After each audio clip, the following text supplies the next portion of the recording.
The photograph had been hanging in the hallway for 20 years, yet somehow it was the only thing in the house that seemed to have moved.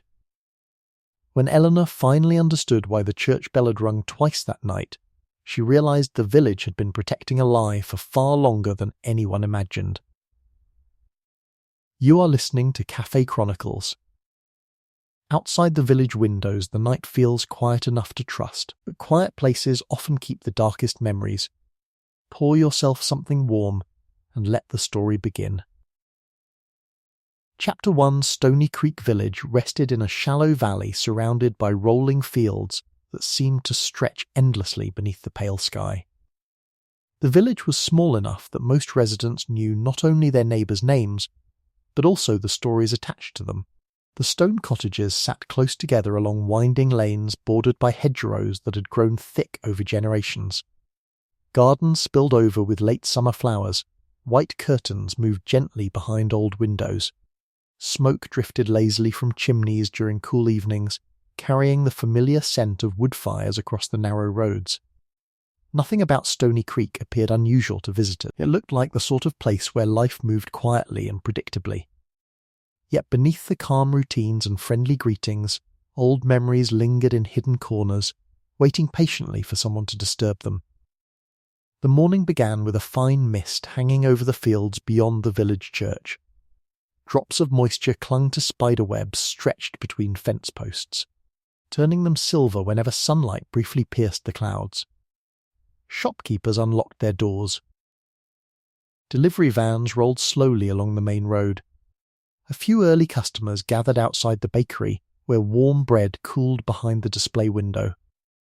Across from the bakery stood Willow Cafe, a narrow building with faded green paint and flower boxes beneath its windows. Inside, the scent of tea and fresh pastries filled the air. Plates clinked softly. A kettle hissed from behind the counter. The cafe had served as the unofficial meeting place of the village for nearly 40 years. At a corner table beside the front window sat Eleanor Finch, a 68-year-old widow who spent most mornings there with a notebook resting beside her teacup. Eleanor had lived in Stony Creek for almost her entire life. She possessed the sort of face that encouraged people to talk.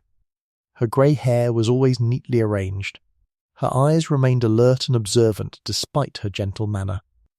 Few villagers realised how much she noticed. She rarely interrupted conversations, rarely offered opinions without being asked, and almost never repeated gossip. Yet years of listening had given her a remarkable understanding of people. She had learned that most secrets revealed themselves eventually, not through dramatic confessions, but through ordinary habits and small contradictions. As Eleanor stirred her tea, she watched villagers pass outside the window. Farmers stopped to exchange greetings. Children hurried towards school carrying oversized backpacks. Nothing seemed different from any other morning until a dark blue taxi appeared at the far end of the street. The vehicle moved slowly before stopping outside the old Ashcombe House on Maple Lane. Eleanor noticed it only because taxis seldom arrived in Stony Creek. Visitors were uncommon enough to attract attention. The cafe owner, Margaret Lewis, followed Eleanor's gaze while drying a cup behind the counter. Margaret was a practical woman whose knowledge of village affairs rivaled that of the local newspaper. "Someone's arrived at Ashcombe House," she said. "That's unusual." Eleanor looked up. "I thought the place was empty." "It has been for years," Margaret replied. "Ever since Arthur Ashcombe passed away. The family only visits once or twice a year." The conversation drifted away as new customers entered, yet Eleanor found herself glancing occasionally toward Maple Lane. Ashcombe House stood near the edge of the village behind a row of chestnut trees. It had once been among the grandest homes in the area. Although still impressive, time had left its mark. Ivy climbed the stone walls. Several shutters hung slightly crooked. The gardens had grown wild despite occasional maintenance. Many villagers regarded the property with quiet curiosity because the Ashcombe family had always remained somewhat distant from local life. By late afternoon the mist had vanished. Thin sunlight illuminated the village green, where elderly residents sat on benches discussing weather forecasts and harvest schedules. Eleanor followed her usual routine, stopping at the grocer before walking home along Birch Road. She carried a small basket filled with vegetables and a loaf of bread wrapped in brown paper.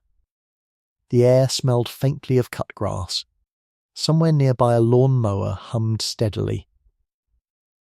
As she approached Maple Lane, she noticed movement beyond the gates of Ashcombe. A woman stood beside several suitcases stacked near the front entrance. She appeared to be in her early 40s. Dark hair was gathered loosely at the back of her neck. Her expression suggested fatigue rather than impatience. 2 workmen unloaded boxes from a delivery van while she consulted a sheet of paper. Eleanor slowed naturally without appearing curious. Years of village life had taught everyone the delicate art of observing without staring. The woman noticed her approaching and offered a polite smile. "Good afternoon," she said. "Good afternoon," Eleanor replied warmly. "I hope you don't mind me asking," the woman continued, "but is there a post office nearby? I'm still learning my way round." "There is. Just follow Maple Lane until you reach the square. You won't miss it." "Thank you." Her voice carried traces of nervousness beneath its friendliness. Eleanor noticed something else as well. One of the suitcases bore several faded travel labels from distant cities. It looked considerably older than the others. "Are you moving in?" Eleanor asked gently. The woman glanced toward the house before answering. "It seems I am." There was an odd hesitation in her words. "Then welcome to Stony Creek." "Thank you." "My name is Clara Ashcombe." The surname immediately explained everything. Eleanor introduced herself before continuing home, yet the encounter lingered in her thoughts. Clara Ashcombe did not resemble someone returning to a beloved family home. She resembled someone arriving because circumstances had left no alternative. That evening rain began shortly after sunset. Soft drops tapped against windows throughout the village. Curtains closed. Lamps glowed warmly inside cottages. In her kitchen, Eleanor prepared supper while listening to the steady rhythm of rainfall. Her cottage was modest but comfortable. Shelves held well-used books. Framed photographs lined the mantelpiece. A small fire crackled gently in the sitting room. Later, while reading beside the fireplace, she found herself thinking again about Clara Ashcombe. The Ashcombe family history contained enough gaps to invite speculation. Arthur Ashcombe had been respected but reserved. His wife had died many years earlier. Their only son, Daniel, had left the village in his 20s and rarely returned. Beyond that, few people knew much. The rain continued through the night. The following morning arrived cool and grey. Church bells marked the hour as villagers resumed their routines. Eleanor returned to Willow Calf shortly after 9. The room buzzed with conversation. News of Clara Ashcombe's arrival had already spread. Margaret placed a cup of tea on Eleanor's table. "I hear she's staying permanently." That was quick. Margaret smiled. Nothing stays secret here for long. Several customers discussed the matter openly. Some remembered seeing Clara as a child decades earlier. Others had no memory of her at all. Opinions formed rapidly despite limited information. Around 10 o'clock the caff door opened. The room quieted almost imperceptibly. Clara Ashcombe stepped inside carrying a folded umbrella. Rainwater glistened on her coat. She hesitated briefly before approaching the counter. Margaret greeted her politely and prepared tea. After a moment, Clara noticed Eleanor seated by the window. "May I join you?" she asked. "Of course." Clara sat carefully, wrapping both hands around her cup once it arrived. For a few moments they discussed ordinary matters: the weather, the village, the difficulty of settling into an unfamiliar place. Yet beneath the conversation Eleanor sensed strain. "Ashcombe House must require a great deal of work," Eleanor said. Clara laughed softly.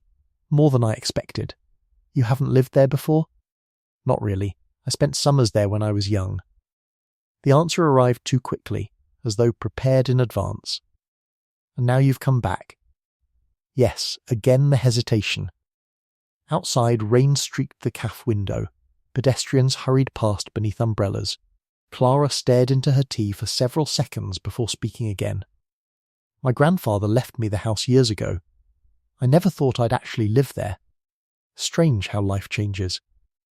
There was something unfinished about the statement, yet Eleanor did not press further. Experience had taught her that people often revealed more when not questioned directly. Their conversation drifted elsewhere. By the time Clara departed, the atmosphere around her seemed slightly lighter. Nevertheless, Eleanor remained thoughtful. As she watched Clara disappear into the rainy street, a small detail returned unexpectedly to her memory.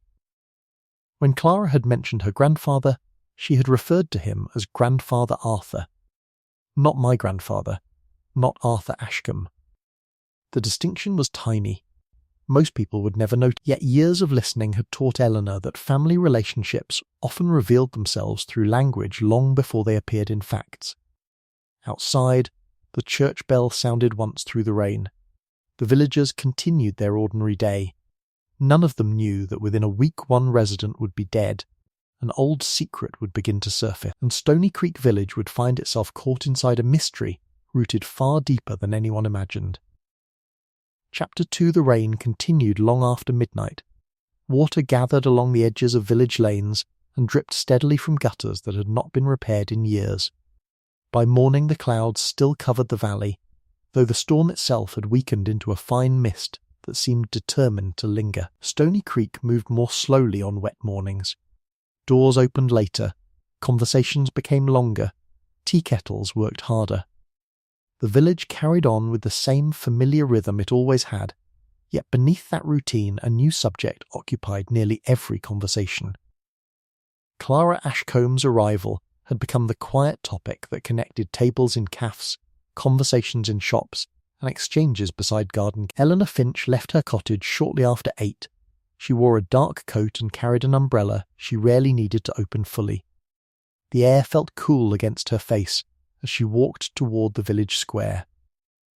Rainwater still clung to hedgerows lining the road. Sparrows hopped through puddles. Somewhere beyond the churchyard a dog barked twice before falling silent. Everything appeared perfectly ordinary, though Eleanor had learned long ago that the most significant changes often arrived disguised as ordinary days. Willow Calf was already busy when she entered. The windows had fogged from the warmth inside. Margaret Lewis moved between tables carrying plates of toast and teapots while customers settled into their usual places. Eleanor ordered breakfast and sat beside the window as she always did. Within minutes the bell above the door sounded again. This time the newcomer was not Clara. A tall man stepped inside carrying a leather satchel darkened by rain. He appeared to be in his early 50s. His coat was expensive but worn around the cuffs. Thick grey hair framed a serious face that seemed accustomed to worry. Several villagers glanced toward him with curiosity. Margaret approached politely. "Can I help you?" The man removed his glasses and wiped away moisture. "I'm looking for Ashcombe House." Margaret pointed toward Maple Lane. Hard to miss. The man nodded. "Thank you." Before leaving, his eyes briefly scanned the room. For an instant Eleanor had the distinct impression that he was checking whether someone might recognise him. Then he departed without another word. The calf immediately grew more interested. Margaret returned to Eleanor's table. Another visitor. "It seems Ashcombe House is becoming popular." Margaret lowered her voice. He looked nervous. Eleanor watched through the window as the man disappeared into the mist. Or cautious. Neither woman said more, but both continued thinking about him. Later that afternoon, Eleanor found herself walking past Ashcombe House once again. The property looked different in daylight. Wet ivy darkened the stone walls, rainwater dripped from branches overhanging the driveway. The garden had become a tangled mixture of roses, weeds, and neglected paths. Despite the house's age, signs of recent activity were obvious. Curtains had been opened. Boxes sat stacked near several windows. A ladder leaned against one side of the building. As Eleanor approached the gate, she noticed Clara kneeling near a flower bed beneath the front windows. She wore gardening gloves and appeared focused on pulling weeds. "Good afternoon," Eleanor called. Clara looked up and smiled. "Good afternoon." Eleanor paused beside the gate. "Settling in?" "I'm trying." She laughed quietly and brushed soil from her hands. I forgot how much work old houses create. The remark carried genuine amusement. For the first time since arriving, Clara seemed slightly more relaxed. Eleanor glanced toward the house. It must bring back memories. A shadow crossed Clara's expression. The answer was brief. For several moments neither spoke. Then Clara surprised her. Would you like some tea? Eleanor accepted. Inside, Ashcombe House felt larger than expected. High ceilings rose above narrow hallways. Old photographs lined the walls. Dark wooden furniture occupied rooms designed for another century. The house carried the scent of old books, polished wood, and faint dampness that seemed impossible to remove completely. Clara led her toward a kitchen at the rear of the house. The room was warm despite the weather. A kettle steamed gently on the stove. Several unopened boxes sat stacked near the pantry door. Rain tapped softly against the windows overlooking the garden. As Clara prepared tea, Eleanor examined the room without appearing to do so. Years of observation had become second nature. Small details often revealed more than direct questions ever could. Near the window stood a wooden cabinet filled with family photographs. One photograph immediately caught her attention. It showed Arthur Ashcombe standing beside a young boy and girl. The girl was clearly Clara. The boy, however, appeared several years older. Eleanor remembered village conversations over the years. Arthur Ashcombe had only one son, Daniel, yet this photograph did not show Daniel, or at least not the Daniel she remembered. Before she could study it further, Clara returned carrying a tray. The moment passed. They sat near the window while rain continued outside. Conversation drifted through harmless subjects until Clara suddenly asked a question. "Did you know my grandfather well?" Eleanor considered. As well as most people did. Clara nodded slowly. Which is to say, not very well. There was no bitterness in her voice, only quiet acceptance. He kept to himself. Yes, the answer came almost immediately. For a few moments Clara stared toward the garden. My mother always said people respected him more than they understood him. Eleanor noticed the change. Not my grandfather. My mother always said. Again, the family relationship felt strangely distant. The kettle clicked softly as rain slid down the glass. Then footsteps sounded somewhere overhead. Both women looked toward the ceiling. Clara frowned. That's odd. You have someone working upstairs? No, the footsteps stopped. Silence returned. Clara set down her cup. I should check. Together they moved into the hallway. The house seemed unusually quiet now. Floorboards creaked beneath their feet as they climbed the staircase. The upper corridor stretched the length of the building. Closed doors lined both sides. No one appeared, no movement, no sound. Clara opened several rooms. Each stood empty. Finally, they reached a study at the far end of the corridor. The door stood slightly open. Clara was certain she had closed it earlier. Inside, shelves covered every wall. Old ledgers, family documents and books filled the room. A large desk occupied the centre. At first glance, nothing appeared disturbed. Then Clara stopped. One drawer had been pulled open. Only slightly, but enough. She stared. I didn't leave that open. Eleanor remained silent. The drawer contained papers and envelopes. Nothing looked missing. Yet Clara appeared unsettled. Perhaps I forgot. Her voice suggested she did not believe it. They returned downstairs shortly afterward. Neither mentioned the incident again. Yet as Eleanor walked home later that afternoon, she found herself thinking about the footsteps. Old houses produced strange sounds. Settling beams, loose floorboards, branches against walls. Any sensible explanation could account for what happened. Still, something bothered her. Not the sound itself, the timing. The footsteps had occurred precisely when Clara began discussing her grandfather, and immediately afterward they discovered a drawer containing family papers standing open. It was probably meaningless. Most mysteries began with events that later proved ordinary.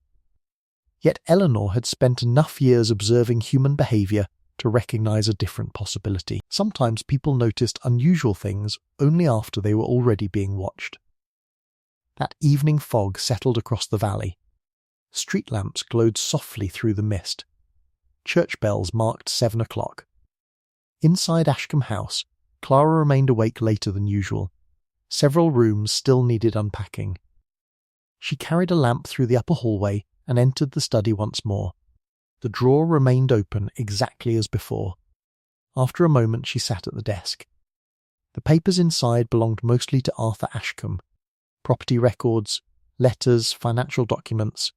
Nothing unusual. Then she noticed a folded envelope trapped beneath several files. It looked much older than everything else. The paper had yellowed with age, no address appeared on the front, only 2 words written in fading ink. For Daniel. Clara froze. Very slowly she lifted the envelope. For several seconds she simply stared at it. Then a distant sound drifted through the house. A door closing somewhere downstairs. Not loudly, not violently, just a quiet click, the sort of sound a person might make while trying not to be heard. Clara's heart began beating faster. Ashcombe House suddenly felt much larger than it had earlier that day, and far less empty. Chapter 3. For several seconds Clara remained seated at the old desk, with the envelope resting lightly between her fingers. The study seemed to grow quieter around her. Rain no longer touched the windows. The wind had faded. Even the ancient house appeared to be holding its breath. Downstairs, nothing moved. No additional sound followed the faint click she had heard moments earlier. Yet the silence itself felt unsettling. It was the kind of silence that arrived after something had happened, rather than before. The lamp cast a warm circle of light across the desk. Shadows gathered beyond its reach, leaving the corners of the room hidden behind darkness. Clara stared again at the words written across the envelope. For Daniel. The handwriting looked careful and deliberate. The ink had faded unevenly over time. Whoever had written those words had done so many years ago. Daniel, her father. Very few people in the village ever spoke his name anymore. For a long moment Clara considered opening the envelope immediately. Then uncertainty stopped her. The letter had not been addressed to her. It belonged to a different generation. A different story. Yet here it was, hidden inside a desk drawer in a room few people entered. She carefully turned the envelope over. The seal had never been broken. A strange feeling settled over her. Whatever rested inside had remained unread for years, perhaps decades. Another floorboard creaked somewhere beyond the study. This time Clara stood immediately. "Who's there?" Her voice sounded stronger than she felt. No answer came. The corridor outside remained empty. The house gave no sign that anyone else occupied it. Eventually she carried the envelope downstairs and locked the front door for reassurance. Every room was checked carefully, every window secured. Nothing appeared disturbed. No sign of an intruder existed anywhere. By the time she returned to the kitchen, she felt almost embarrassed by her own nervousness. Old houses could play tricks on people. Especially unfamiliar old houses. She placed the envelope on the kitchen table and made tea. Steam rose from the cup while she sat staring at the faded paper. Memories drifted through her mind. Her father had rarely discussed Stony Creek. During her childhood, he had avoided conversations about Ashcombe House whenever possible. Clara remembered asking questions once when she was 10 years old. The answers had been short and uncomfortable. "Did you like living there?" she had asked. Her father had looked away from the newspaper he was reading. Some people do better after leaving certain places behind. That had been the end of the conversation. Now, years later, she wondered what he had meant. The kettle clicked softly as it cooled. Outside, fog pressed against the windows. Finally, Clara opened the envelope. Inside rested a single folded sheet of paper. The handwriting matched the words on the front. She unfolded it carefully. The letter was brief. Very brief. Far shorter than she expected. "Daniel, One day you may understand why certain choices were made. Until then, remember that protecting a family sometimes requires carrying burdens that others never see. The truth is rarely as simple as people believe. Arthur, that was all. No explanation, no details, no date, nothing. Clara read it twice more. Then a third time. The letter raised more questions than it answered. Eventually she returned it to the envelope and went to bed. Sleep arrived slowly. When morning finally came, sunlight filtered through clouds for the first time in days. The village looked brighter beneath the pale blue sky. Shopkeepers opened windows, gardeners emerged to inspect damage caused by the recent rain. Children crossed the square on bicycles. Life resumed its familiar rhythm. Eleanor Finch spent part of the morning tending flowers behind her cottage. Lavender bushes bordered the narrow path leading toward her kitchen door. Several roses required pruning. The work occupied her hands while leaving her thoughts free to wander. Around 11 o'clock a familiar figure approached the garden gate. Clara, she looked tired, not exhausted, simply distracted. Eleanor set down her gardening shears. Good morning, good morning. Clara hesitated before speaking. I hope I'm not interrupting. Not at all. The younger woman smiled faintly. I was wondering if you'd like to join me for lunch. Eleanor immediately sensed something beneath the invitation. Of course. An hour later they sat together in the kitchen at Ashcombe House. Sunlight illuminated the old wooden table. A pot of soup simmered gently on the stove. Fresh bread rested beside 2 plates. The room felt considerably more welcoming than it had during Eleanor's previous visit. Yet Clara remained unusually thoughtful. Eventually she retrieved the envelope. I found this last night. Eleanor listened while Clara explained everything. The footsteps, the open drawer, the letter. When she finished, silence lingered briefly between them. What do you make of it? Clara asked. Eleanor considered carefully. At first glance, not much. Clara laughed softly. That's encouraging. The letter itself says very little. What interests me more is why it remained hidden. Clara nodded. Exactly, she looked toward the window. My father died 5 years ago. The words came quietly. I found myself thinking about him all night. Eleanor knew enough about grief to recognize its lingering. Time softened loss, but rarely removed it entirely. Were you close? Sometimes. The answer arrived after a pause. We understood each other better when I became older. A shadow crossed her expression. He wasn't an easy man. Neither was my grandfather, she almost added, but stopped herself. Eleanor noticed. Small omissions often revealed as much as spoken words. Their conversation continued through the afternoon. Family memories surfaced gradually. Clara described summer visits to Stony Creek during childhood, long afternoons spent exploring gardens, church fifths, picnic blankets spread beneath chestnut trees. Yet one detail stood out. Whenever Clara discussed the village, she remembered places clearly. Whenever she discussed people, uncertainty entered her voice, particularly when speaking about family. Later that day, Eleanor walked home along Maple Lane. The weather had improved significantly. Sunlight warmed stone walls still damp from recent rain. Birds moved through hedgerows. Somewhere nearby a radio played faint music from an open window. Halfway home she encountered Reverend Samuel Price near the church gate. The village rector had served Stony Creek for nearly 20 years. He possessed a calm face and a habit of listening more than speaking. After exchanging greetings, conversation naturally drifted toward Ashcombe House. Clara seems pleasant, Samuel said. She does. The rector looked toward the distant roofline visible above trees. I knew her grandfather fairly well. Eleanor glanced at him. More than most people? A faint smile appeared. Perhaps, did Arthur Ashcombe have many secrets? Samuel chuckled quietly. Everyone has secrets. Some have more than others. The rector's smile faded slightly. For a moment he appeared to consider something. Then he shook his head.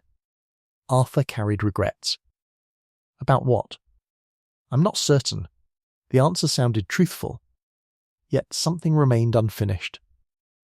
Before Eleanor could ask more, another villager approached the churchyard, ending the conversation naturally. They parted ways. As she continued home, Eleanor found herself thinking about Arthur Ashcombe again.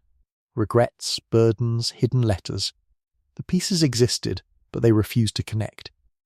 That evening, a community meeting took place in the village hall regarding repairs to a footbridge crossing the creek. Attendance was unusually high because village meetings provided opportunities for socialising as much as civic discussion. Clara attended. So did Eleanor. And so, unexpectedly, did the tall grey-haired man who had arrived days earlier asking directions to Ashcombe House. The moment Clara noticed him, she froze. Only briefly, but long enough. The man noticed her as well. Neither smiled, neither waved, neither approached. Across the room they simply looked at one another. Then both turned away. Eleanor observed the exchange. Most people would have missed it. She did not. Throughout the evening the man remained distant. He spoke little. He left before the meeting ended. Afterward, as villagers gathered coats and umbrellas, Eleanor casually asked Clara a simple question. "Do you know?" Clara took slightly longer than expected to answer. "Yes, from where?" Another pause. "My father's business." The explanation sounded rehearsed, not false, just incomplete. Eleanor did not press. Outside, dusk settled across the village. Street lamps flickered to life one by one. People returned home. Doors closed. Curtains were drawn, near the edge of the village. The grey-haired man walked alone toward a small guest house where he had rented a room. He seemed troubled. Twice he looked over his shoulder, once he stopped entirely. The lane behind him remained empty. Yet the feeling persisted. Someone was watching. Or perhaps someone had been watching for a very long time. When he finally reached the guest house, he removed a key from his pocket and entered. A few minutes later he sat beside the room's narrow desk. From his satchel he removed a worn photograph. The image showed 3 people standing outside Ashcombe House many years earlier. Arthur Ashcombe, a teenage boy, and a young woman holding a baby. The man's expression darkened. Very carefully he turned the photograph over. Written on the back were 6 words.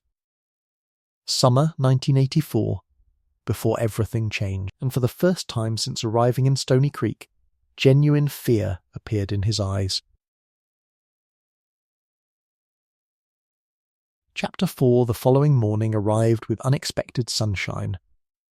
After nearly a week of rain and mist, the village seemed eager to welcome the change. Windows were opened. Laundry appeared on garden lines. Elderly residents settled onto benches near the green to enjoy the creek that wound through the village reflected strips of blue sky between overhanging trees, and for a few hours Stony Creek felt lighter than it had in days. Yet beneath the pleasant weather, small currents of unease were beginning to move through several lives at once. Clara Ashcombe woke earlier than usual. Sleep had remained restless. The letter from Arthur Ashcombe lingered in her thoughts, as did the appearance of the grey-haired visitor at the village hall. She knew him. Of course she knew him. His name was Martin Hale. He had worked alongside her father many years earlier. Their families had crossed paths often enough during her childhood that she recognised him immediately. What troubled her was not his presence. It was the fact that he had come to Stony Creek without warning. She stood at the kitchen window with a cup of tea warming her hands. Morning sunlight stretched across the neglected garden. The roses looked brighter after the rain. Birds moved among the hedges.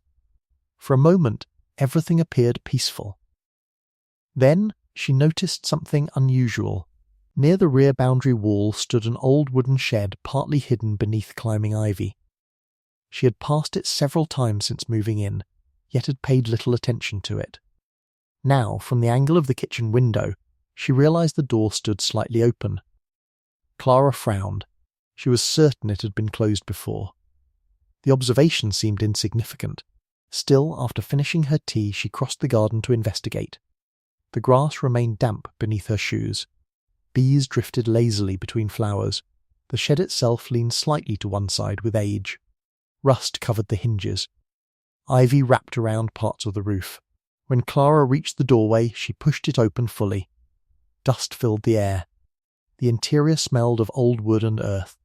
Garden tools hung from walls. Broken flower pots occupied shelves. Several crates sat stacked near the back. At first glance, nothing appeared unusual. Then she noticed footprints. Fresh footprints. The dirt floor retained impressions clearly. Someone had entered recently. Not weeks ago. Not months ago. Recently, her stomach tightened. The prints led toward the rear wall, where several crates had been moved aside.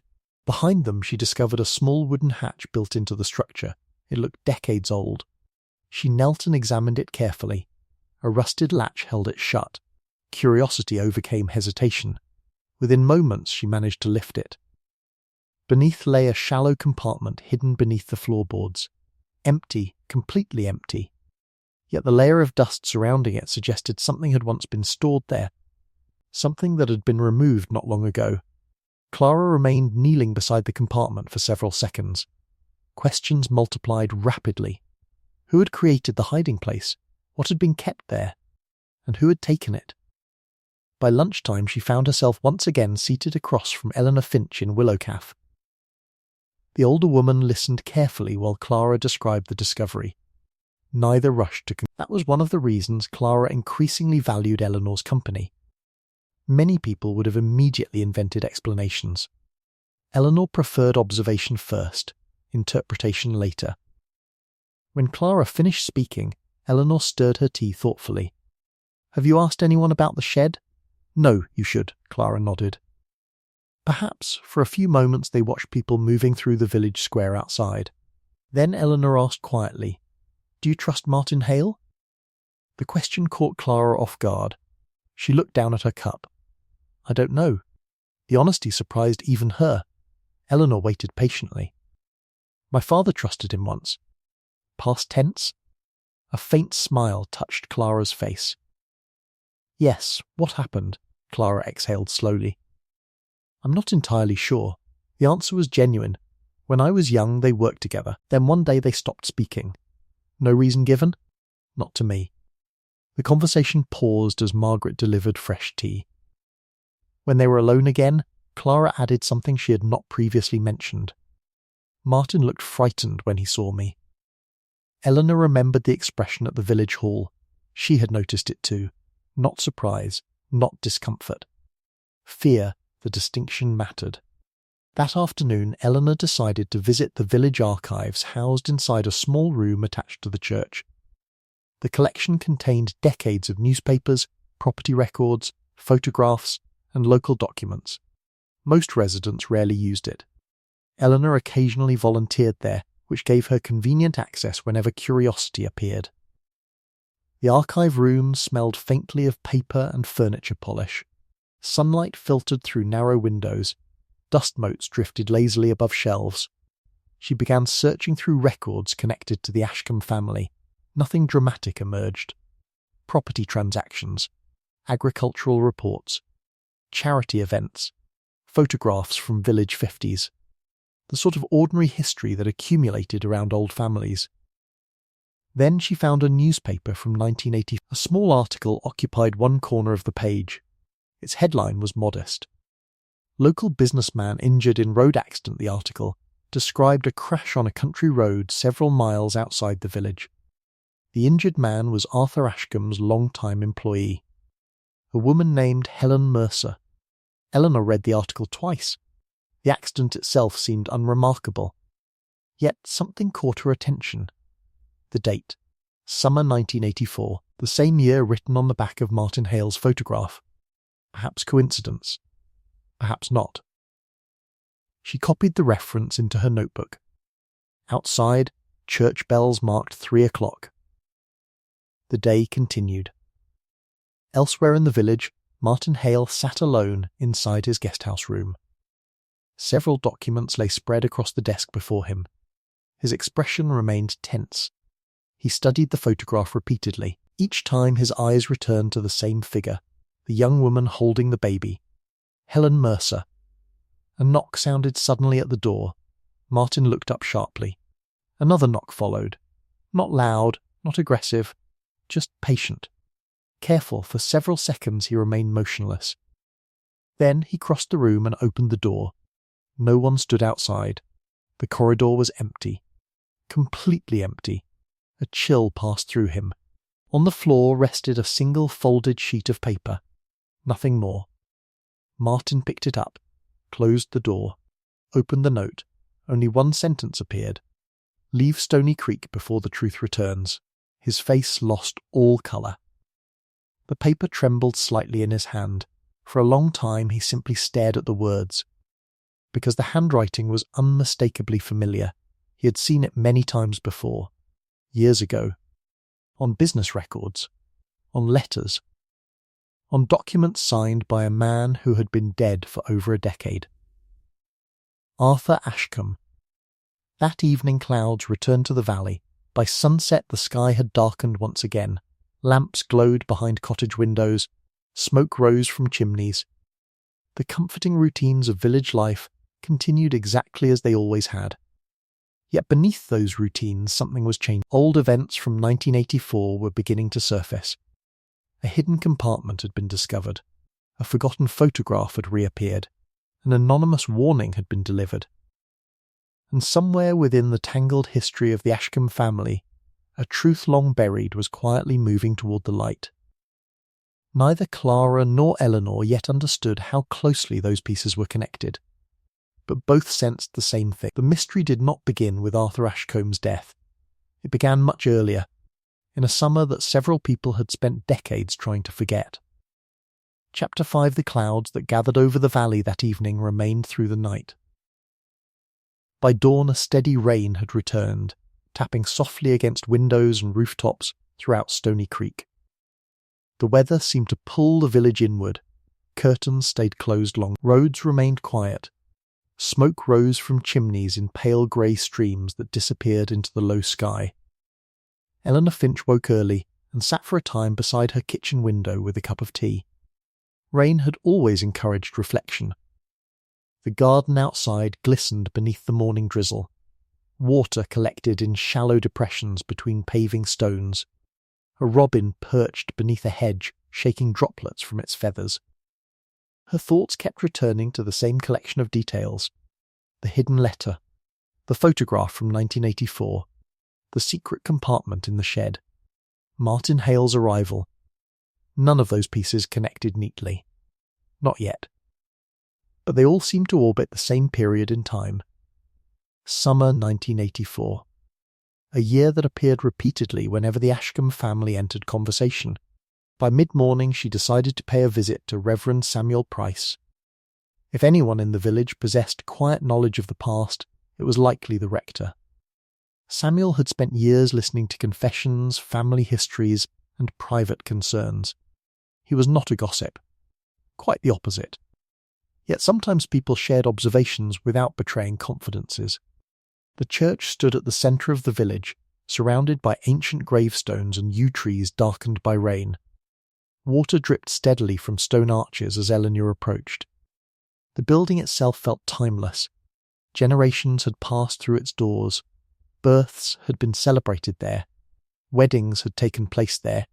Funerals had filled its pews. Inside, Samuel was arranging flowers near the altar. He greeted her warmly. Before long they sat together in a small room adjoining the church kitchen. Tea steamed gently between them, while rain whispered against the windows. For several minutes conversation remained ordinary. Eventually, Eleanor mentioned Arthur Ashcombe. Samuel smiled faintly. I suspected that might be the reason for your visit. Eleanor returned the smile. I assume that means I'm becoming predictable, only when you're curious. The rector stirred his tea thoughtfully. What would you like to know? Tell me about Arthur. Samuel considered the question carefully. He was respected. That much I know. He was generous when no one was looking. Eleanor nodded. Anything else? The rector leaned back slightly. Arthur believed responsibility mattered more than happiness. The answer surprised her. What does that mean? Samuel's gaze moved toward the rain-covered churchyard outside. It means he often carried burdens he believed belonged to him. Did those burdens involve his family? For a moment Samuel said nothing. When he finally answered, his voice had grown quieter. I think they did. Eleanor waited. Yet it became clear no further explanation would follow. Whatever Samuel knew remained incomplete or private. Still, one phrase stayed with her. Responsibility mattered more than happiness. She thanked him and eventually left. Outside, the rain continued. Across the village, Clara spent much of the day exploring rooms she had not yet fully unpacked. Ashcombe House seemed determined to reveal forgotten corners whenever she least expected them. Closets appeared behind storage cupboards, occupied spaces beneath staircases. Shelves contained objects untouched for years. Shortly after noon, she entered a bedroom on the second floor that had belonged to her grandmother. The room remained remarkably intact. Faded floral wallpaper covered the walls. An embroidered blanket rested neatly across the bed. A small dressing table stood near the window. Dust coated nearly every surface. As Clara opened drawers and examined old belongings, she experienced the peculiar sensation of walking through someone else's memories. Photographs, handwritten recipes, birthday cards, pressed flowers hidden inside books, ordinary objects. Yet together they created the outline of a life. While sorting through a cabinet near the wardrobe, she discovered a wooden box. Unlike most items in the room, the key remained inserted. That detail immediately felt unusual. Clara sat on the edge of the bed and opened it. Inside lay dozens of letters tied together with ribbon. Most were addressed to her grandmother. Many came from Arthur Ashcombe. The earliest dated back decades. Curiosity overcame hesitation. She selected one at random. The contents appeared affectionate and entirely ordinary. Another letter. Then, nothing remarkable. Until she reached a bundle near the bottom. The handwriting changed. The letters were not from Arthur. They came from Helen Mercer. Clara froze. The name instantly triggered recognition. Eleanor had mentioned it only yesterday after finding the old newspaper article. Helen Mercer. The woman injured in the 1984 accident. Carefully, Clara unfolded the first letter. The paper crackled with age. The message itself was brief, yet one sentence immediately caught her attention. I still believe the child deserves the truth one day. Clara read the line twice. Then 3 times. The child. What child? The remainder of the letter offered no explanation, nor did the next one. Yet similar references appeared repeatedly, always indirect, always cautious, as though both women understood a subject too sensitive to mention openly. By late afternoon, Clara had read nearly a dozen letters. Each raised more questions than answers. When Eleanor arrived later that evening, Clara showed her everything. Together they sat in the kitchen while rain drummed softly overhead. The letters lay spread across the table between them. Neither woman spoke for several moments. Finally, Eleanor broke the silence. The child. Clara nodded. Yes, do you think it was you? The question hung in the room. Clara considered carefully. I don't know. The uncertainty felt genuine. Perhaps Eleanor studied one particular letter. The date again pointed toward 1984. Always 1984. The same year appearing over and over, as though every road in the mystery eventually led there. A sudden knock interrupted their thoughts. Both women looked toward the front door. The sound came again. Firm, deliberate, unexpected, Clara rose first. By the time she reached the hallway, Eleanor followed close behind. The rain outside had intensified. Wind rattled nearby branches. Clara opened the door. Martin Hale stood on the doorstep. He looked exhausted. Rainwater streamed from his coat. His face appeared pale. For a moment none of them spoke. Then Martin said quietly, I need to talk to both of you. The seriousness in his voice immediately erased any possibility of a casual visit. Clara stepped aside. Martin entered. Minutes later the three sat around the kitchen table. The atmosphere felt entirely different from previous conversations. Tension occupied every corner of the room. Martin removed a folded paper from his coat pocket. The anonymous note. He placed it carefully on the table. Clara read it first. Eleanor read it second. Silence followed. Finally Martin spoke. I didn't come to Stony Creek willingly. No one interrupted. I came because someone contacted me. His voice remained steady, though effort was required. They claimed new information had been found regarding events from 1984. Clara exchanged a glance with Eleanor. Martin continued. I thought it was a mistake. What kind of information? Clara asked. I wasn't told. The answer frustrated him visibly. I was simply instructed to come. By whom? I don't know. Rain battered the windows. The kitchen suddenly felt smaller. Martin lowered his eyes toward the photograph he had brought. For the first time he showed it to them. Arthur Ashcombe, Helen Mercer, a baby, and another young man. Clara stared. I've never seen this before. Martin nodded. Very few people have. Eleanor examined the image carefully. Then she noticed something. Something so small most people would have overlooked it. Near the edge of the photograph stood a church bell tower visible in the distance. Not the current church tower. An older, the original tower destroyed during renovations decades earlier. Immediately Eleanor understood something important. The photograph could be dated more precisely than anyone realized, not merely summer 1984. A particular period before the renovations began. A narrow window of time, a detail that seemed insignificant, yet experience had taught her otherwise. Small details often mattered most. Martin finally leaned forward. What I'm about to tell you may sound impossible. Neither woman spoke. The rain seemed louder than ever. Martin swallowed, then said the words that changed everything. Helen Mercer did not die in that accident. Clara stared. So where is she? Martin's expression darkened. That is exactly the question someone doesn't want answered. Outside, thunder rolled faintly across distant fields, and for the first time since the mystery began, the possibility emerged that a person connected to the events of 1984 might still be alive.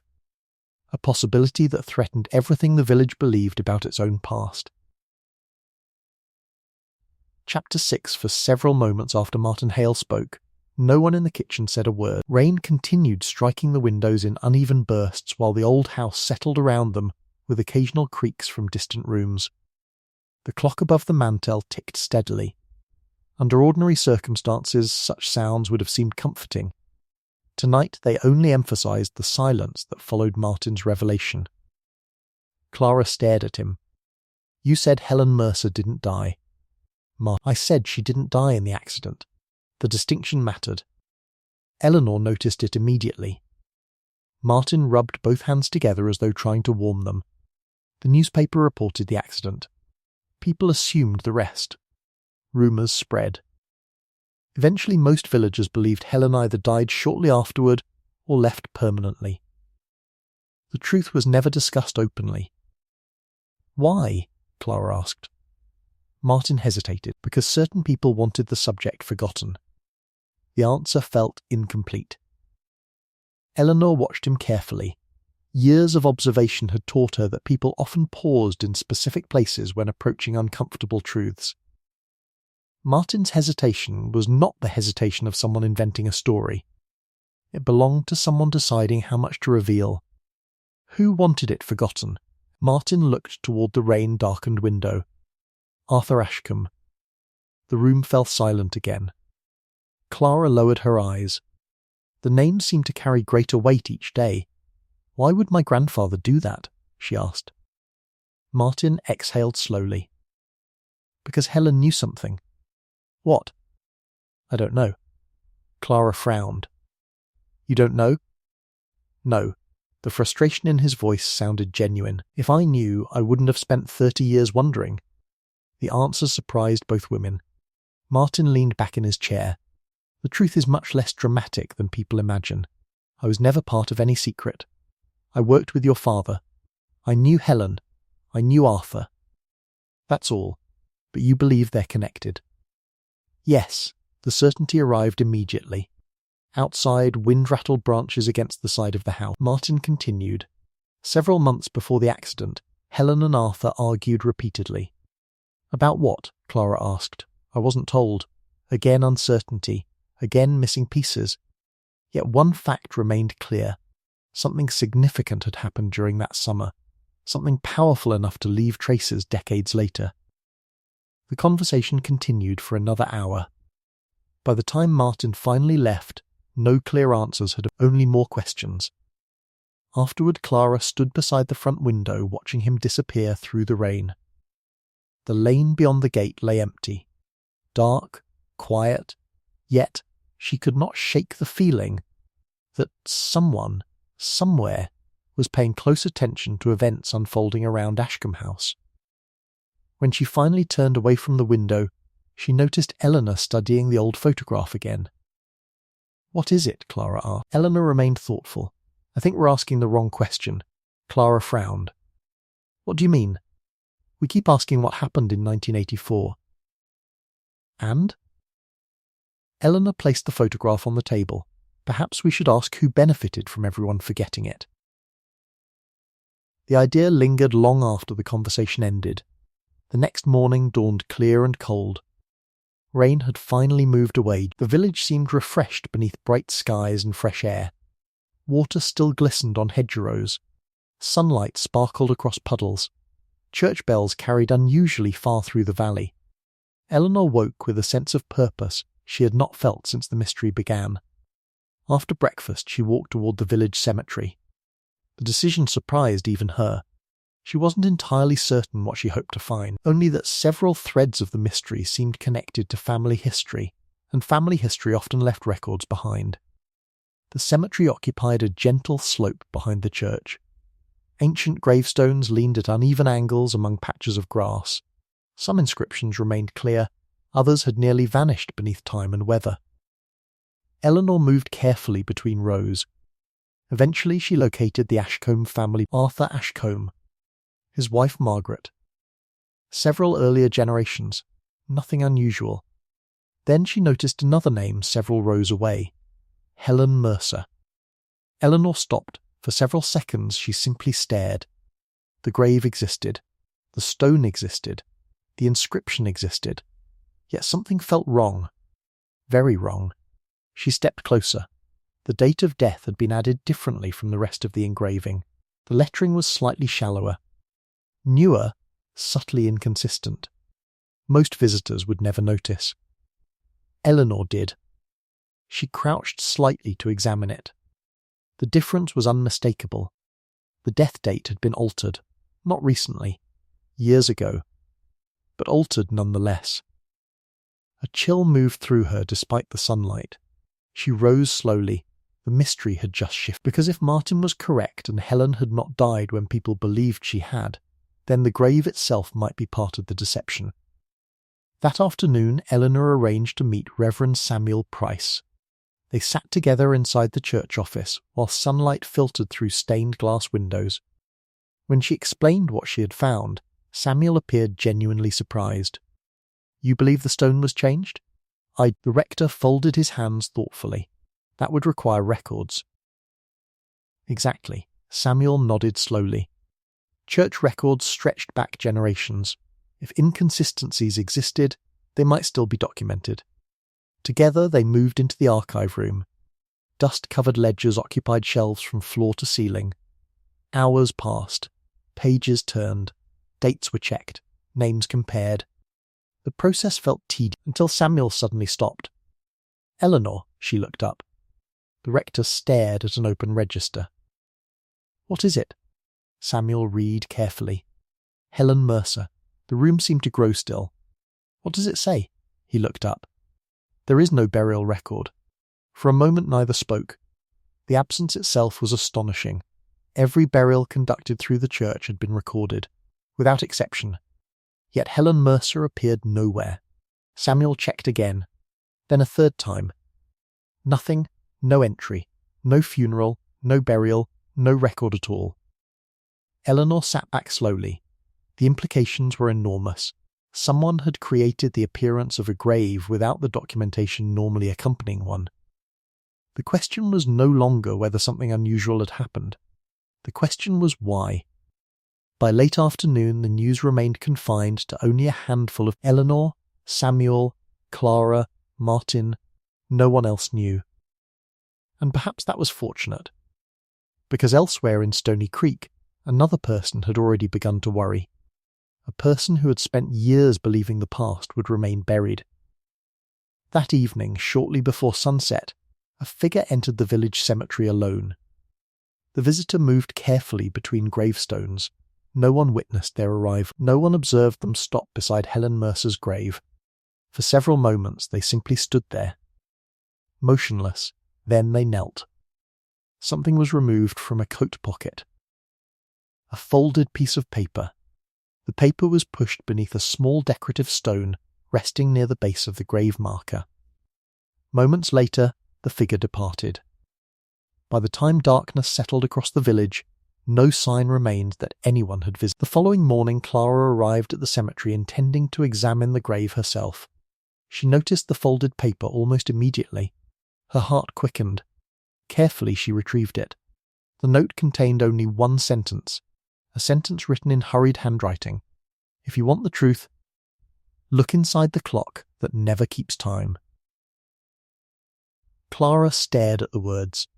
Nothing more appeared. No signature. Only a clue. A clue that clearly came from someone who knew far more than they were willing to say openly. And somewhere inside Ashcombe House stood an old clock that had not worked properly for as long as anyone could remember.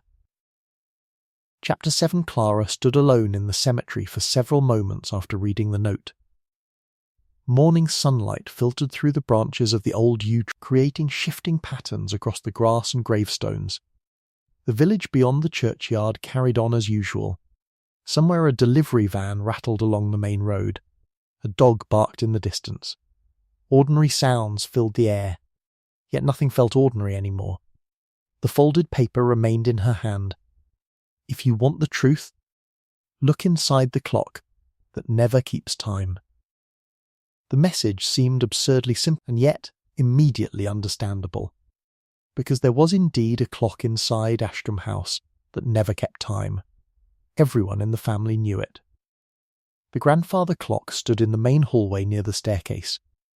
Clara remembered it from childhood visits. Even then, it had been unreliable. The pendulum occasionally moved, the hands occasionally shifted, yet the clock never measured time correctly. As a child, she had once asked Arthur Ashcombe why he never repaired it. His answer returned unexpectedly now. Some things are more useful exactly as they are. At the time, she had not understood what he meant. Now she wondered whether he had been speaking about the clock at all. She left the cemetery immediately. The walk back to Ashcombe House felt longer than usual. Every passing minute seemed stretched by anticipation. The note rested securely inside her coat pocket. Twice she glanced over her shoulder, half expecting someone to be watching. No one appeared. The village remained peaceful beneath the bright morning sky.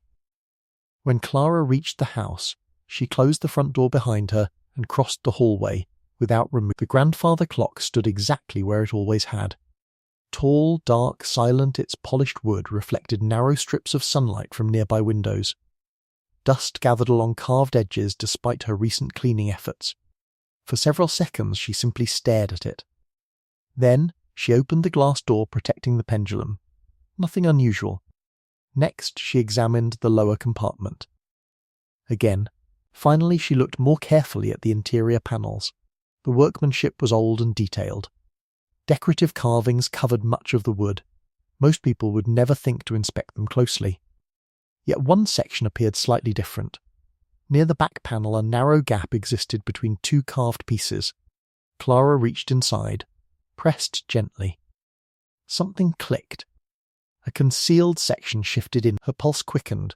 Slowly she pulled it open. Behind the panel rested a small metal box, no larger than a book. For several seconds she could only stare. The note had been real. Someone had known exactly where to look. With trembling fingers she lifted the box from its hiding place.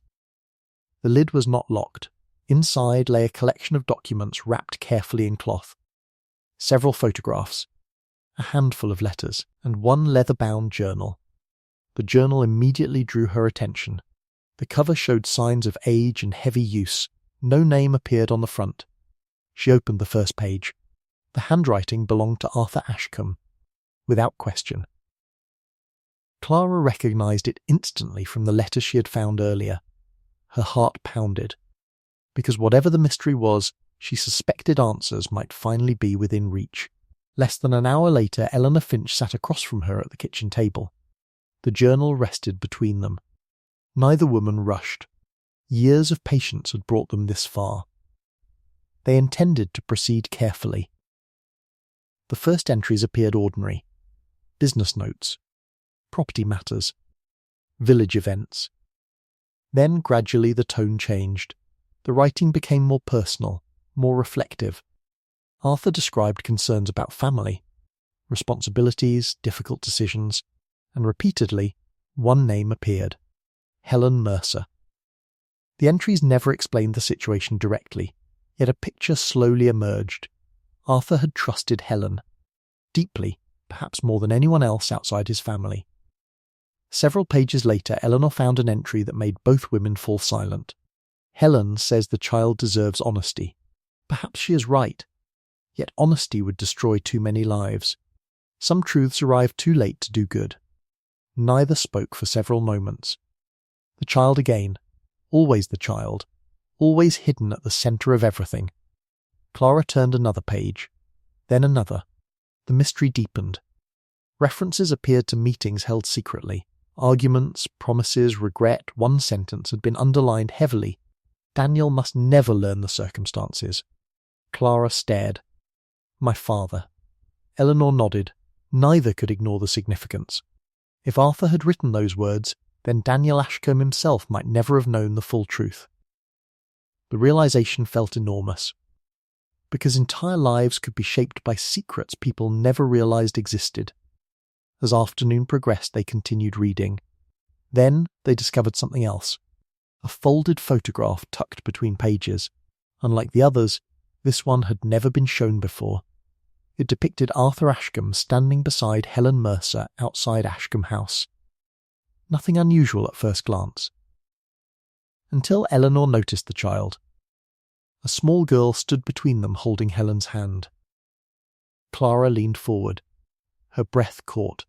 The child looked remarkably familiar, not because she remembered the photograph, because she recognized the face. It was her own. For several seconds neither woman spoke. Clara's eyes remained fixed on the image. The date written on the back was barely visible. September 1984. Her hands trembled slightly. This can't be right. Eleanor remained calm. What part? The date. Clara looked again. I wasn't supposed to be here. What do you mean? Clara swallowed. My mother always told me I spent that entire year living with relatives in another county. The room seemed to narrow around them. A simple fact. A simple memory, yet suddenly uncertain. The photograph suggested otherwise, and photographs rarely invented themselves. Before either woman could say more, the telephone rang. The sharp sound startled both of them. Clara crossed the room and within seconds her expression changed. All colour drained from her face. When she finally lowered the receiver, Eleanor knew something had happened. What is it? For a moment Clara could not answer. Then she spoke quietly. That was the guest house. A pause. Martin Hale is missing. Silence filled the kitchen. Eleanor felt a cold weight settle in her stomach. Missing? Clara nodded. He left yesterday evening. And he never came back. The implications arrived immediately. Martin had possessed knowledge. Incomplete knowledge, perhaps, but knowledge nonetheless. Now he had vanished. Outside, clouds were gathering once again above the valley. By evening rain had returned. The village seemed smaller beneath the dark sky. More isolated. More uncertain. Police were informed. Searches began quietly. Most residents assumed Martin had simply travelled elsewhere. Only a few people understood why his disappearance felt troubling. very troubling. Late that night, Eleanor sat alone in her cottage reviewing everything they had learned. The hidden compartment, the journal, the photograph, the missing burial record, the anonymous notes, Martin's disappearance. Each piece belonged somewhere, yet the final picture remained incomplete. Her eyes drifted toward the photograph lying on the table. Again she studied Clara's childhood face. Then Arthur. Then Helen. And suddenly she noticed something she had overlooked earlier.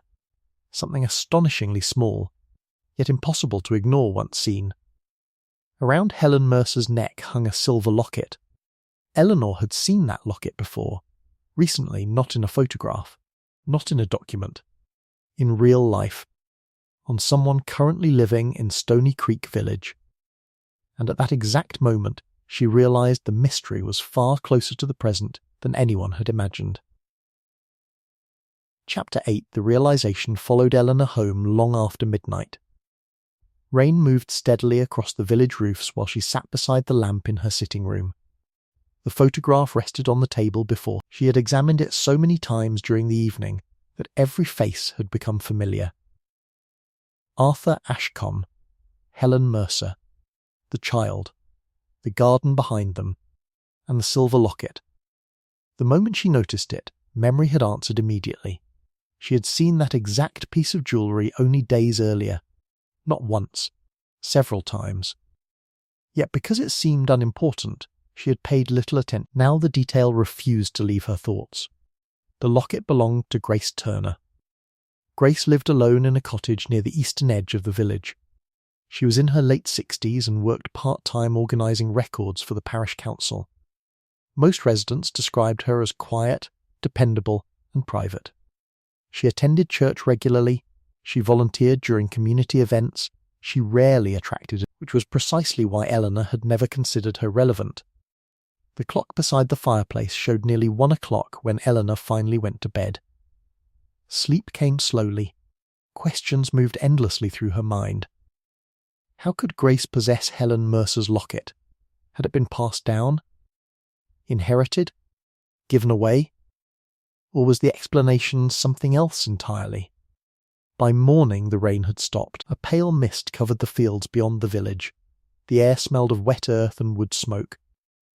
Church bells marked 8 o'clock as villagers began another ordinary day. Eleanor wasted little time. Shortly after breakfast she walked toward Grace Turner's cottage. The property stood near the end of a narrow lane lined with hedgerows. A small garden occupied the late-season flowers still bloomed beneath the windows. Smoke drifted from the chimney. Grace answered the door herself. She seemed surprised, but pleased to see Eleanor. Within minutes they sat together in a modest kitchen warmed by a coal stove. A teapot rested between them. For several minutes conversation remained entirely ordinary. The weather. The village. The ongoing search for Martin. Then Eleanor noticed the locket. Grace wore it exactly as she always did. A simple silver oval suspended from a thin chain. The same design, the same shape, the same tiny scratch near the clasp visible in the photograph. Eleanor felt certain now it was the same piece.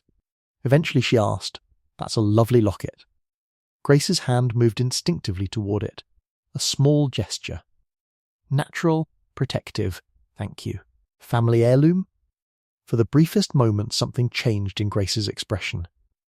The reaction lasted less than a second, yet Eleanor saw it, a flash of uncertainty. Then it disappeared. In a way. The answer felt carefully chosen. Eleanor waited. Grace smiled faintly. It belonged to someone important. Again the answer stopped short of explanation. Neither woman spoke for several seconds. Finally, Eleanor decided against pushing further. Not yet. People often revealed more when left comfortable. The conversation soon shifted elsewhere. When Eleanor eventually departed, she carried away something more valuable than information. She carried away certainty. Grace knew something. Whether she understood its importance remained unclear. But the locket connected her directly to Helen Mercer. Of that Eleanor no longer had any doubt. Meanwhile, Clara spent the morning reading Arthur Ashcombe's journal. Page by page, entry by entry. The deeper she ventured, the more complicated the story became. Arthur's writing revealed affection for Helen Mercer. Respect, trust, concern, yet never romance. Not once. That detail mattered. Because it eliminated one of the simplest explanations. Whatever secret existed between them, it appeared rooted elsewhere. Near midday, Clara discovered a section written several weeks after the accident. The handwriting looked noticeably different. Less steady. More emotional. The entry read, "The village believes the matter finished. Perhaps that is for the best. Yet every day I wonder whether silence creates greater harm than Helen insists the child deserves a future untouched by our mistakes. I pray she is correct. Again, the child. Always the child. Always central. Always unnamed." Clara closed the journal and stared through the kitchen window. An uncomfortable possibility had begun forming in her mind.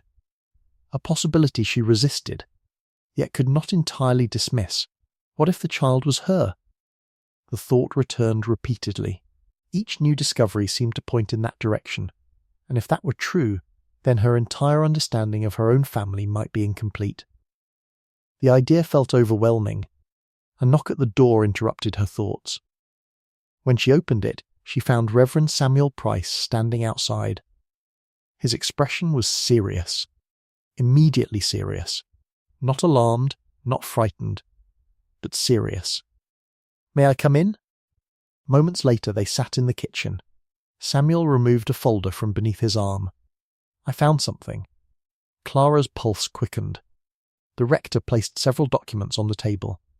"I spent part of yesterday examining old church records." He paused. "What I'm about to show you never appeared in public records." Carefully he opened the folder. Inside rested copies of documents dating from late 1984. Baptism records, family registrations, private correspondence. One page immediately caught Clara's attention. A baptism entry. The name had been crossed out, then rewritten. Twice Samuel pointed toward it. "Look closely." Clara did. The original entry had faded, but not completely. She could still make out portions of the text. Her breath stopped, because the first surname listed was not Ashcombe. It was Mercer. For several seconds the room remained silent. Samuel spoke quietly. The correction was made only days later. Clara looked up. Why? I don't know. The answer frustrated all of them, yet the significance was undeniable. A child associated with Helen Mercer had somehow become associated with the Ashcombe family almost immediately afterward. The mystery was tightening around a single question. Who exactly was that child? Before further discussion could continue, another knock sounded at the front door. 3 sharp knocks. Unexpected, Samuel frowned. Clara crossed the hallway, opened the door, and froze. Standing outside was Martin Hale. Alive, exhausted, mud stained his coat. His face looked drawn and pale. A cut marked one side of his forehead. For several seconds nobody spoke. Martin appeared equally shocked. "As far as the village knows," Clara finally said, "you're missing." Martin gave a tired laugh. "I know." He stepped inside. The door closed behind him. Minutes later, all 3 sat around the kitchen table. Martin accepted tea with shaking hands. Only after several long moments did he begin speaking. "I found her." The words immediately transformed the room. Clara leaned forward. Samuel stared. Martin looked at, then continued. "I found Helen Mercer. Silence. Complete silence. The clock on the wall seemed unusually loud. Clara could barely breathe. Where?" Martin lowered his eyes. "Not far from here." Another pause. Then the answer. "She's been living in Stony Creek for years. No one moved. No one spoke. Because there was only one explanation. Only one reason Helen Mercer could live openly in the village without being recognised. She had been living under another name. And somewhere in Stony Creek, a woman everyone believed they knew was actually the person at the centre of a mystery that had remained hidden for more than 40 years. Chapter 9. For several long seconds after Martin Hale spoke, nobody around the kitchen table moved. The late afternoon light had begun to fade beyond the windows. Shadows stretched across the floorboards. Somewhere in the house a floorboard creaked softly as the old structure settled. The ordinary sound seemed strangely distant. Clara stared at Martin. Samuel Price remained motionless. Even Eleanor, who had spent her entire life learning patience, felt her pulse quicken. Martin looked exhausted, not merely tired, worn down, like a man carrying a burden for far too long. Finally, Clara spoke. "Who is she?" Martin lowered his eyes. His answer came quietly. "Grace Turner." The room fell completely silent. Eleanor closed her eyes briefly. The answer did not surprise her. Not entirely. The locket had already led her toward the same conclusion. Yet hearing it spoken aloud made everything suddenly real. Samuel leaned back slowly. "You're certain?" Martin nodded. "Yes, how?" Martin rubbed a hand across his face, "Because she finally told me." Outside, a cold wind moved through the garden trees. The branches tapped lightly against the windows. The sound seemed oddly fitting. A mystery that had slept beneath decades of silence was finally beginning to wake. Martin took a sip of tea before continuing. "I followed the cemetery note." Clara frowned. "The note?" The same handwriting appeared elsewhere. He reached into his coat pocket and removed several folded papers. Anonymous messages, warnings, directions, fragments of information. For years someone had been guiding events carefully from the shadows, not dramatically, not openly, just enough. Martin spread the papers across the table. The trail eventually led to Grace. "And she admitted everything?" Eleanor asked. "Not everything." Martin shook his head. But the room grew still. "Grace Turner is Helen Mercer." The words sounded impossible. Yet suddenly many things made sense. The locket, the missing burial record, the altered gravestone, the decades of silence. Samuel looked toward the window. Why would she hide for 40 years? Martin's expression darkened. Because someone asked her to. Again all roads led back to Arthur Ashcombe. The old house seemed quieter than ever. The daylight continued fading. Martin leaned forward. "When I met her yesterday evening she was frightened." "Of what?" Clara asked. Martin looked directly at her. "Of the truth finally reaching you." The answer struck Clara harder than she expected. For days she had felt as though the mystery surrounded her. Now she understood something more unsettling.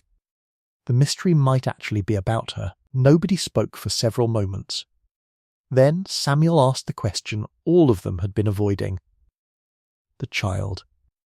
Martin nodded slowly. "Yes, the child mentioned in the letters." "Yes, the child in the photographs." Martin nodded again. A painful silence followed. Then he looked at Clara and said quietly, "The child was you." Clara felt the room shift around her. Not emotionally, the words seemed to alter the shape of every memory she possessed. "No." The response emerged automatically, not because she knew it was false, because she needed it to be false. Martin's expression remained gentle. "I wish I were mistaken." Clara shook her head. "My parents, your parents, loved you." The answer came immediately. Martin's voice carried absolute certainty. No part of this changes that. But Clara barely heard him. Questions flooded through her thoughts. Confusion, disbelief, fear, every certainty suddenly felt fragile. Eleanor reached across the table and placed a hand gently over Clara's. The simple gesture grounded her slightly. Martin continued carefully. Helen became pregnant during the spring of 1984. The room remained silent. The father was not Arthur. That detail mattered immediately. It was a man named Richard Mercer. Clara frowned. The same surname. He was Helen's husband. Another piece settled into place. Martin continued. "Richard died unexpectedly several months before you were born." The explanation felt painfully ordinary. Not scandalous, not dramatic, simply tragic. The accident happened afterward. Clara listened quietly. The village never learned the full circumstances. Arthur stepped in to help Helen. Financially, practically, emotionally, Martin paused. Eventually a decision was made. "What decision?" Clara asked. Martin hesitated, then answered. Daniel Ashcombe and his wife wanted children. The room fell silent once more. Slowly, very slowly, understanding began to emerge. Not complete understanding. "You mean?" Clara whispered. Martin nodded. Yes, the truth finally arrived. Not through a shocking revelation, not through some dramatic secret affair, through something far more human, far more believable. Helen Mercer had given up her child. Her daughter, Clara Daniel Ashcombe, had raised her as his own. Arthur had helped arrange it. And everyone involved had believed they were protecting the child, protecting the family, protecting one another. The silence that followed felt enormous. Outside, evening settled across Stony Creek. Lights appeared behind cottage windows, smoke drifted upward from chimneys. The village remained unaware that one of its oldest mysteries was finally approaching its end. After several minutes, Clara spoke. "Why hide it?" Martin's face softened. "Because they loved you." The answer felt almost unbearably simple. No conspiracy, no greed, no theft, no dramatic betrayal. Only people making difficult decisions while believing they were doing the right thing. Samuel looked thoughtful. "Then why all the secrecy afterward?" Martin sighed. "Because years passed." The explanation seemed painfully reasonable. The longer a secret survives, the harder it becomes to reveal. Nobody disagreed. Eleanor knew that truth better than most. Entire lives could be shaped by silence, not because silence was wise, because eventually it became easier than confession. Yet one question still remained, perhaps the most important question of all. Eleanor finally voiced it. If that's the truth, everyone looked toward her, then who sent the notes? Silence returned immediately. Because she was right. The mystery was not finished. Someone had guided them. Someone had left clues. Someone had directed attention toward hidden documents and forgotten records. Someone wanted the truth revealed. Martin looked toward the photograph on the table, then toward the journal, then toward Clara. Slowly understanding appeared in his eyes. "Of course." "What?" Clara asked. Martin smiled sadly, a smile touched by decades of regret. "It wasn't someone." The answer confused everyone. "What do you mean?" Martin pointed toward Arthur's journal, the clues, then the grandfather clock, the hiding place, then the cemetery, the records. Finally he looked at Clara. Arthur arranged everything. The room fell silent. Again, completely, Martin nodded. He knew the truth couldn't stay hidden forever. The realization spread slowly through the room, like sunlight reaching a dark corner. Arthur had never intended the secret to disappear permanently. He had simply delayed it, prepared for it, created a path, a trail, a sequence of clues that would one day guide Clara toward the truth when the time was right. The journal, the hidden compartment, the letters, the photograph. Everything, not an attempt to conceal, an attempt to preserve, to protect, until the future arrived. And suddenly Eleanor understood the meaning of Arthur's old letter. The truth is rarely as simple as people believe. He had been right. The truth was not a crime, not originally. It was a sacrifice. A painful act of love that became buried beneath decades of fear and misunderstanding. Yet one final conversation still remained. One final person needed to be heard, because somewhere in Stony Creek lived the woman once known as Helen Mercer. And tomorrow Clara intended to meet her. For the first time. As mother and daughter. Chapter 10 morning arrived quietly over Stony Creek Village. The storm that had passed during the night left the fields washed clean beneath a pale blue sky. Sunlight spread slowly across rooftops and gardens. Water droplets clung to hedgerows and fence posts, catching the light whenever a breeze stirred them. Smoke rose lazily from chimneys. Church bells echoed softly through the valley. The village looked exactly as it always had. Yet for Clara Ashcombe, nothing felt the same. She had barely slept. Throughout the night she sat beside the window in her bedroom, watching darkness gradually surrender to dawn. The truth she had spent days searching for had finally emerged, yet instead of bringing certainty it had opened 100 new emotions she could not easily separate. Shock, relief, sadness, confusion, curiosity, gratitude, loss, all of them seemed to exist together. The people who had raised her were still her parents. Nothing could change that. Every memory remained real. Every kindness remained real. Every sacrifice remained real. Yet somewhere nearby lived the woman who had given her life and then spent more than 40 years watching from a distance. The thought was almost impossible to comprehend. Shortly after 9 o'clock, Clara left Ashcombe House. The morning air felt cool against her face. She walked slowly through the village, past the bakery, past the churchyard, past cottages she had known since childhood. People greeted her warmly as she passed. None of them knew what this day meant. None of them knew that one of the oldest secrets in Stony Creek was finally reaching its conclusion. Ahead, Grace Turner's cottage stood beneath a row of chestnut trees. A few late flowers still bloomed in the garden. The curtains were open. Smoke drifted gently. Everything appeared ordinary. Clara stopped at the gate. For several moments she simply stood there. Then she walked forward and knocked. The door opened almost immediately. Grace Turner looked as though she had been expecting her. No surprise appeared on her face. No confusion. Only quiet sadness. For several seconds neither woman spoke. Years seemed to stretch silently between them. Finally, Grace stepped aside. "Come in." Her voice trembled slightly. Clara entered. The cottage felt warm. Comfortable, lived in. A kettle rested on the stove.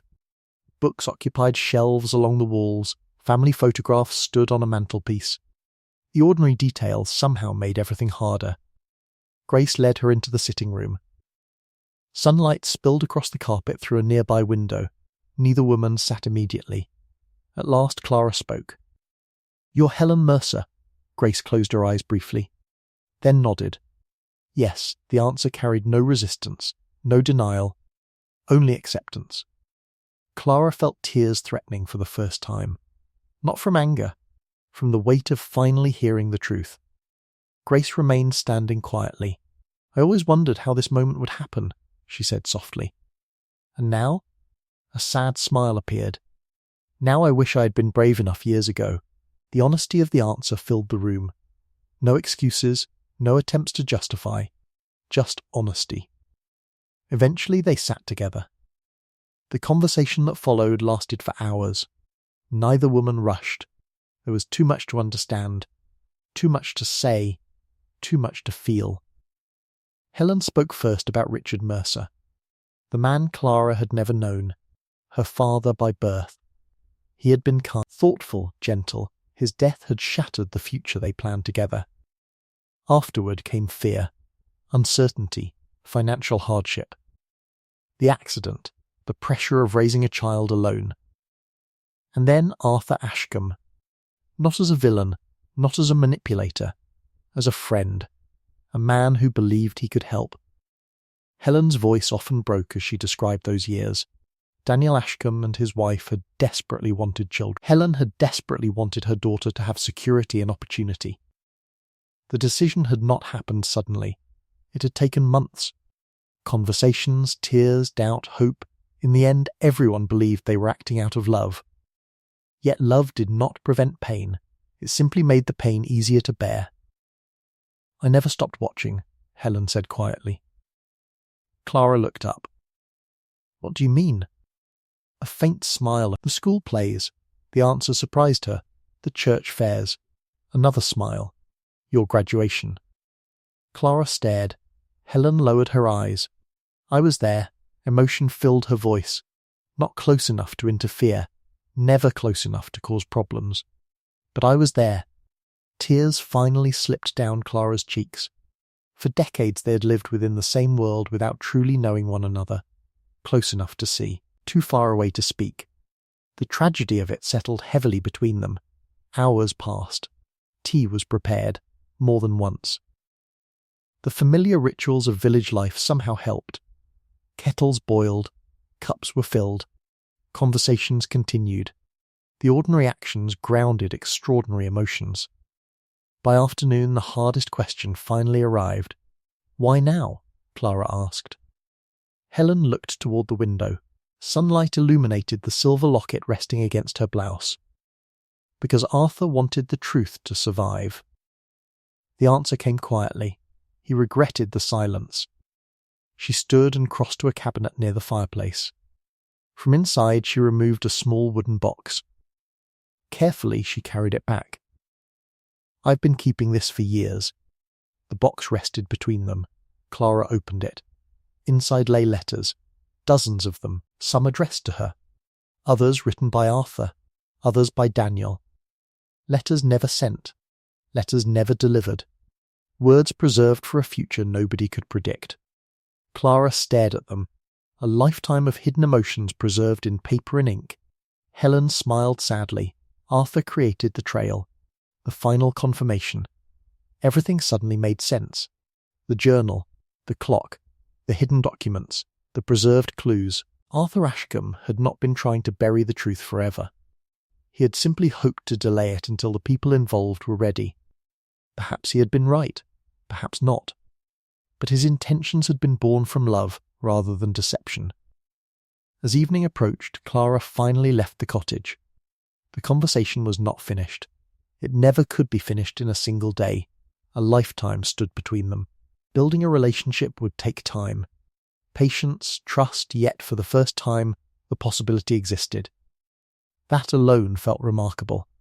She walked slowly through the village. The setting sun painted the stone buildings gold. Children played near the green. Someone laughed outside the bakery. Church bells marked the hour. Life continued, exactly as it always had. And yet somehow differently. Near the centre of the village she found Eleanor sitting outside Willow Calf. A cup of tea rested before her. The familiar sight brought unexpected comfort. Clara sat beside her. For several moments neither spoke. Then Eleanor smiled gently. "How did it go?" Clara looked toward the distant hills beyond the village. The evening light softened everything. "It wasn't what I expected." "No?" Clara shook her head. "I thought finding the truth would feel like solving a puzzle." Eleanor listened quietly, but it felt more like meeting people. A smile touched Eleanor's face. Most mysteries do. They sat together while the village settled into evening. Smoke drifted from chimneys. Lights appeared behind windows. The creek reflected fading sunlight. For a while neither woman felt any need to speak. The mystery was solved. Every major question had been answered. The hidden child, the missing records, the altered grave, the letters, the photographs, the anonymous clues. All of it now formed a single story. A story not of murder, not of greed, not of revenge, but of love complicated by fear, of people trying imperfectly to protect one another, of choices that echoed across generations.